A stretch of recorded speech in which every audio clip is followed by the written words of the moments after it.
حضرت ابو ہریرہ رضی اللہ تعالیٰ عنہ فرماتے ہیں، ایک دن سرکار دو عالم حضرت محمد مصطفیٰ صلی اللہ علیہ وآلہ وسلم ہم سے مخاطب ہوئے اور فرمایا، کون ہے جو مجھ سے یہ خاص باتیں سیکھ لے، اس کے بعد وہ ان باتوں پر عمل بھی کرے اور دوسروں کو بھی ان باتوں پر عمل کرنے کا کہے۔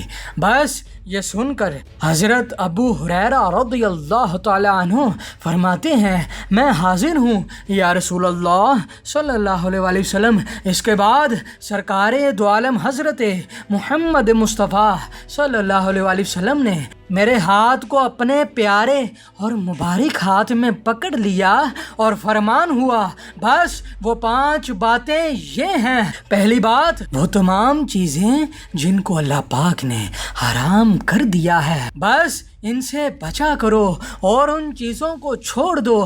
اگر تم نے ایسا کر لیا تو تم بہت بڑے عبادت گزار ہو جاؤ گے۔ اور دوسری بات، نبی کریم صلی اللہ علیہ وآلہ وسلم نے فرمایا، اللہ پاک نے جو کچھ تیرے نصیب میں لکھ دیا ہے بس اس پر راضی ہو جاؤ۔ اگر تم نے ایسا کر لیا تو بڑے بے نیاز اور دولت مند ہو جاؤ گے۔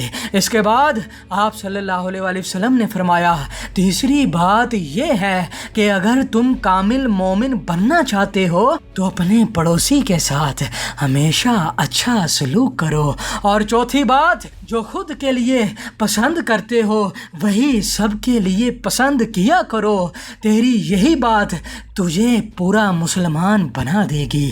اور 5واں، جو لوگ زیادہ ہنستے ہیں وہ لوگ اپنے ہنسنے پر قابو پا لیں، کیونکہ زیادہ ہنسنا دل کو مردہ کر دیتا ہے۔